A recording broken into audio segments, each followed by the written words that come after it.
Hello बच्चों, good morning to all of you. बच्चों, इस वीडियो में हम लोग लर्न करेंगे गॉसियन सरफेस के बारे में। So let us start with that.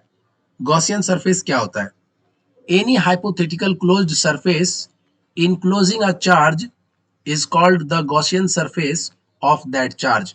बच्चों, अगर आपके पास कोई भी चार्ज डिस्ट्रीब्यूशन हो, उस चार्ज को इनक्लोज करने वाला जो क्लोज सरफेस होता है बच्चों, जैसे मान लीजिए आपके पास प्लस क्यू कूलम्ब का चार्ज है और उसको इनक्लोज करने वाला जो सरफेस है वो अगर स्फीयर है, तो गॉसियन सरफेस यहाँ पर क्या हो गया? स्फेरिकल गॉसियन सरफेस हो गया। So Gaussian surface is a hypothetical closed surface which encloses the charge और चार्ज डिस्ट्रीब्यूशन। जब भी हम गॉस लॉ को बच्चों, गॉस थ्योरम को अप्लाई करेंगे, तो हमें यहाँ पर गॉसियन सरफेस की रिक्वायरमेंट होगी, और हम गॉसियन सरफेस को जब भी कंसीडर करेंगे, we will follow the symmetry of charge distribution. जैसा चार्ज डिस्ट्रीब्यूशन होगा बच्चों, उसको फॉलो अप करते हुए हम लोग यहाँ पर गॉसियन सरफेस कंसीडर करेंगे। ठीक है, आगे बढ़ते हैं। It is chosen to evaluate the surface integral of the electric field produced by the charge enclosed by it. बच्चों, ये जो इनक्लोज्ड चार्ज है, इस इनक्लोज्ड चार्ज की वजह से कितना इलेक्ट्रिक फील्ड इस सरफेस पर प्रोड्यूस हो रहा है। To determine the value of electric field, to determine the magnitude of electric field, what we are doing, we are considering the Gaussian surface। और उसके बाद बच्चों, हम लोग यहाँ पर इस सरफेस के ऊपर कितना इलेक्ट्रिक फील्ड प्रोड्यूस हो रहा है उसकी वैल्यू को, जैसे कि हमें पता है पॉइंट चार्ज की वजह से r डिस्टेंस की दूरी पर इलेक्ट्रिक फील्ड की वैल्यू होगी kq upon r square. So this Gaussian surface helps us in order to determine the electric field produced by this charge enclosed within this closed surface। और electric field हम कहां पर calculate करते हैं बच्चों? Gaussian surface पर। जहां पर हमें इलेक्ट्रिक फील्ड कंसीडर करना है, उसी पॉइंट पर बच्चों हम गॉसियन सरफेस कंसीडर करते हैं। ठीक है, बहुत ज्यादा सोचने की जरूरत नहीं है गॉसियन सरफेस के रिगार्डिंग, क्योंकि जब हम लोग डिस्कस करेंगे बच्चों अलग अलग केस को, तो आपको ब्रीफली वहां पर एक्सप्लेन करेंगे। आइए यहाँ पर आगे बढ़ते हैं। So now we are going to apply the Gauss theorem, and by using Gauss theorem we are going to find the electric field due to an infinitely long charged wire। अगर अपने पास बहुत infinitely लेंथ का जो है बच्चों, infinite length का अगर line charge है, suppose we have a line charge of infinite length, तो इसकी वजह से बच्चों रेडियल डिस्टेंस, मान लीजिए r डिस्टेंस की दूरी पर कोई पॉइंट P है, अगर हमें इलेक्ट्रिक फील्ड निकालने के लिए पूछा जाएगा, तो how can we calculate the value of electric field at point P by using Gauss theorem? That is what we are going to learn in this topic. So यहाँ पर बच्चों पॉइंट है, consider a thin infinitely long straight wire having a uniform linear charge density lambda. बच्चों, charge density lambda होती है, हम लोग जानते हैं, हम लोगों ने चार्ज डिस्ट्रीब्यूशन सिस्टम पढ़ा भी है। सो दिस इज, इसकी यूनिट क्या होती है बच्चों? Lambda is equal to Q by L. What is this? L length में कितना चार्ज है बच्चों? क्यू कूलम चार्ज है, और पूरा Q coulomb charge uniformly distributed है। अगर इस वायर का लेंथ बच्चों एल कंसीडर करें, तो एल लेंथ में कितना कूलम चार्ज है? क्यू कूलम चार्ज है। So we can write from here Q equal to lambda into L. और लैम्डा की यूनिट क्या होती है बच्चों? कूलम पर मीटर, क्योंकि चार्ज की यूनिट कूलम है, एल का यूनिट मीटर होगा, तो coulomb per metre. So total charge कितना होगा एल लेंथ में बच्चों, हम वह भी कैलकुलेट कर सकते हैं if we know lambda and L. So lambda into L. So हमने एक लाइन चार्ज कंसीडर किया बच्चों, जिसकी चार्ज डेंसिटी लैम्डा दी हुई है। Now by symmetry the electric field E of the line charge is directed radially outward. Line charge का जो सिमेट्री है बच्चों, हमें पता है इलेक्ट्रिक चार्ज, पॉजिटिव चार्ज की वजह से इलेक्ट्रिक फील्ड जो होता है किसी भी पॉइंट पर, वह रेडियली आउटवर्ड डायरेक्शन में होता है, and its magnitude is same at all the points equidistant from the line charge। बच्चों, अगर डिस्टेंस चेंज नहीं होगा तो इलेक्ट्रिक फील्ड की वैल्यू भी चेंज नहीं होगा लाइन चार्ज से। ऐसा हमने सीखा था बच्चों कि जब डिस्टेंस पर डिपेंड करता है इलेक्ट्रिक फील्ड, जब पॉजिटिव पॉइंट चार्ज के लिए हमने इलेक्ट्रिक फील्ड का एक्सप्रेशन लिखा था K Q upon R square. So K constant, Q constant, R change करेगा तो इलेक्ट्रिक फील्ड चेंज करेगा। सो इस लाइन चार्ज से आर डिस्टेंस की दूरी पर अगर हम इलेक्ट्रिक फील्ड निकाल रहे हैं, तो यहाँ पर बच्चों अगर एक लाइन ड्रॉ कर दें, तो इस पॉइंट पर, इस पॉइंट पर या इस पॉइंट पर, बाकी सभी पॉइंट्स पर इलेक्ट्रिक फील्ड की वैल्यू क्या होगी? सेम होगी।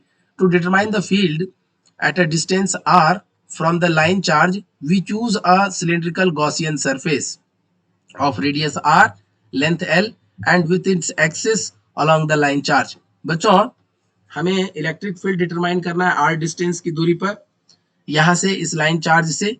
तो इसके लिए हम लोग एक Gaussian cylindrical Gaussian surface consider करते हैं जिसका रेडियस क्या ले लेते हैं बच्चों r, और लेंथ क्या ले लेते हैं सिलेंडर का l ले लेते हैं, और सिलेंडर का जो एक्सिस है that is along the line charge.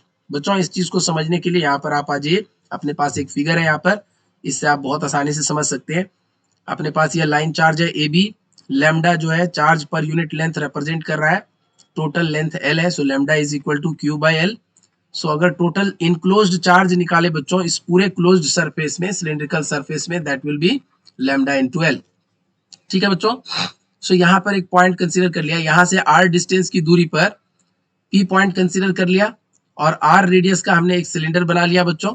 ठीक है, सो एक चीज हम ऑब्जर्व कर रहे हैं कि लाइन चार्ज की वजह से इलेक्ट्रिक फील्ड तो रेडियली आउटवर्ड डायरेक्शन में होगा, चाहे यहाँ पर हो, इधर हो या यहाँ पर हो, सभी जगह इलेक्ट्रिक फील्ड रेडियल डायरेक्शन में होगा। अच्छा बच्चों, ये जो सिलेंड्रिकल क्लोज सरफेस है यह तीन ओपन सरफेस से मिलकर बना हुआ है। एक तो S1 ये जो कर्व्ड सरफेस है, दूसरा S2 यह अपर सर्कुलर सरफेस, और तीसरा S3 यह लोअर सर्कुलर सरफेस। ठीक है, so according to Gauss law हम लोग लिख सकते हैं बच्चों, अकॉर्डिंग टू गॉस थ्योरम। ठीक है, अकॉर्डिंग टू गॉस थ्योरम क्या लिख सकते हैं बच्चों, यहाँ पर बहुत आराम से समझिएगा। According to Gauss theorem we can write, क्या लिख सकते हैं बच्चों, टोटल इलेक्ट्रिक फ्लक्स जो होगा through this close surface, Gaussian surface, उसको हम लोग फाई ई लिख रहे हैं, that is phi E over this close surface. Total close surface को ऐसे डिनोट कर रहे हैं, that is E dot D S and that is equal to Q enclosed upon epsilon naught. ये पहले हम लोगों ने लिख लिया। अच्छा बच्चों, यह जो क्लोज सरफेस है, सिलेंड्रिकल क्लोज सरफेस, यह तीन सरफेस से मिलके बना हुआ है। कौन कौन सा? और अब जो सरफेस लिखेंगे बच्चों वह ओपन सरफेस होगा, एक कर्व्ड सरफेस है। ठीक है, सो इसके लिए हम लोग बच्चों लिख रहे हैं, और इलेक्ट्रिक फील्ड की वैल्यू तो सभी जगह कांस्टेंट है, ई की वैल्यू क्या है, कांस्टेंट है, क्योंकि डिस्टेंस कांस्टेंट है। सो ई का जो मैग्नीट्यूड है बच्चों that is constant. So in all the different surfaces electric field की वैल्यू ई होगी। और इसके लिए बच्चों यह जो कर्व्ड सरफेस है इसका छोटा सा सरफेस कंसीडर कर लेते हैं, and let us call this one as ds1। s1 के लिए क्या है, तो दिस इज ds1 प्लस, और सर यहाँ पे क्लोज इंटीग्रेशन क्यों नहीं दिया आपने, तो इसलिए नहीं दिया बच्चों क्योंकि ये जो कर्व्ड सरफेस है, अकेला कर्व्ड सरफेस क्लोज सरफेस नहीं होगा। ठीक है, नेक्स्ट इज इंटीग्रल। अब S2 के थ्रू लिखते हैं बच्चों, तो सर अभी भी इलेक्ट्रिक फील्ड की मैग्नीट्यूड तो सेम ही होगा r डिस्टेंस की दूरी पर, एंड दिस इज ds2। यहाँ पर देखिए छोटा सा सरफेस कंसीडर किया ds, और ds2 इसको कहिए। ठीक है, this is ds1 and this is ds3। So this is for S2 and this is for S3, this is E into ds3। ये तीनों लिख लिया बच्चों। This is the total flux and that is equal to Q enclosed upon epsilon naught। यहाँ से बच्चों आप देख सकते हैं ये जो ds वेक्टर है, ds1 वेक्टर, इसका आउटवर्ड नॉर्मल इधर ही है और इलेक्ट्रिक फील्ड भी इधर ही है, तो θ1 यहाँ पर क्या है, angle between ds1 and E 0 degree है। सो यहाँ से लिख सकते हैं बच्चों S1 E ds1 cos 0 degree plus S2 के लिए क्या लिखेंगे, देखिए यहाँ पर नॉर्मल वेक्टर ds2 के लिए नॉर्मल वेक्टर किधर है बच्चों, आउटवर्ड नॉर्मल, जो कर्व्ड सरफेस यहाँ पर है। इसके बाद जो अपर सर्कुलर सरफेस है, अगर इसका छोटा सा भी एलिमेंटल सरफेस कंसीडर करें बच्चों, तो वह जो सरफेस एरिया वेक्टर होगा आउटवर्ड नॉर्मल मतलब ऊपर की तरफ होगा, और यहाँ पर इलेक्ट्रिक फील्ड इधर है, तो एंगल कितना है बच्चों, 90 डिग्री। सो यहाँ पर लिख सकते हैं E ds2 cos 90 डिग्री। और तीसरे सरफेस के लिए बच्चों इंटीग्रल E ds3 cos, यहाँ भी देखिए बच्चों इसका आउटवर्ड नॉर्मल नीचे की तरफ होगा और इलेक्ट्रिक फील्ड इधर है, तो एंगल कितना होगा बच्चों, this will also be 90 degree, and this is equal to Q upon epsilon naught, and this is the total flux. बच्चों यहाँ से एक और पेज ऐड कर लेते हैं so that we can understand the concept properly। so total जो flux होगा बच्चों आप देख सकते हैं यहाँ पर, so cos 0 degree is 1, so E, और E तो कांस्टेंट है बच्चों, तो इंटीग्रेशन से बाहर आ जाएगा, so integration of ds1 plus दूसरे सरफेस के लिए बच्चों cos 90 डिग्री की वैल्यू 0, तो ये पूरा टर्म 0, यह भी cos 90 0, तो ये पूरा टर्म 0। सो अल्टीमेटली हमारे पास ये टर्म भी 0 और दूसरा S2 और S3 की वजह से 0 होगा and this is Q upon epsilon naught. So ultimately we can write phi E equal to, अच्छा बच्चों अगर सारे ds को, ये जो कर्व्ड सरफेस है अपने पास, इस कर्व सरफेस का अगर सारे ds को एलिमेंट को जोड़ दिया जाए तो सिलेंडर का कर्व सरफेस एरिया क्या होता है? So total curve surface area हो जाएगा E into S1 and that is equal to Q upon epsilon naught. और S1 की वैल्यू क्या होगी? Total curve surface area of cylinder, total curved surface area of the cylinder. So write down this one, total curved surface area, total curved surface area of cylinder. So that will be equal to of cylinder and that will be equal to बच्चों 2 pi r और h की जगह पर यहाँ क्या है बच्चों? what we have for h, यहाँ पर l दिया हुआ है बच्चों. so this is 2 pi r into l. सो ये वैल्यू बच्चों आपने S1 की जो वैल्यू है इस इक्वेशन में पुट कर दीजिए, इक्वेशन 2 में. So you can write phi E equal to E into 2 pi R L equal to Q upon epsilon naught. अच्छा बच्चों Q इनक्लोज्ड कैसे निकालेंगे?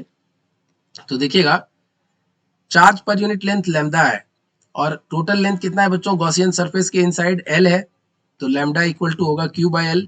सो Q इक्वल टू क्या हो जाएगा? Lambda into L. So Gaussian surface के द्वारा जो इनक्लोज्ड चार्ज है बच्चों that will be equal to lambda into L. So ये वैल्यू यहाँ पर पुट कर दीजिए आप. So if you will put this value, you will get the result. So ultimately you will get phi E equal to E into 2 pi RL equal to lambda into L upon epsilon naught. ठीक है बच्चों, एक और page यहाँ से add कर लेते हैं हम लोग. So finally we got E into 2 pi R L equal to lambda into L upon epsilon naught. L L यहाँ से कैंसिल हो जाएगा बच्चों. So electric field is lambda upon 2 pi epsilon naught into R. अच्छा बच्चों lambda तो charge per unit length है जो कि कांस्टेंट है, 2 पाई एप्सिलॉन नॉट कांस्टेंट है. So electric field is inversely proportional to R. अगर आप लाइन चार्ज से दूर जाएंगे बच्चों, if you will increase the distance from the line charge तो इलेक्ट्रिक फील्ड क्या होगा? डिक्रीज होगा. जैसे जैसे आर इंक्रीज होगा तो इलेक्ट्रिक फील्ड क्या होगा? डिक्रीज होगा. ठीक है. अच्छा एक चीज और आप देख सकते हैं इसका वेरिएशन कैसे होगा, how the electric field will vary. The electric field of a line charge is inversely proportional to the distance from the line charge. जैसा कि हमने ऑब्जर्व किया E is inversely proportional to R and figure shows the variation of E with distance R from the line charge. बच्चों R यहाँ पर metre में है और इलेक्ट्रिक फील्ड यहाँ पर जो है वोल्ट पर, यहाँ पर वोल्ट पर मीटर में है. E equal to V by L होता है, so volt per metre. So this is electric field is inversely proportional to R. जैसे जैसे बच्चों R बढ़ाएंगे, R जब इन्फिनिटी होगा, when R tends to infinity तो इलेक्ट्रिक फील्ड क्या हो जाएगा बच्चों? जीरो हो जाएगा. और when R tends to zero तो इलेक्ट्रिक फील्ड क्या हो जाएगी? इन्फिनिटी हो जाएगी. सो यहाँ पर देख सकते हैं यह इस तरह से जाएगा. This is how it is going.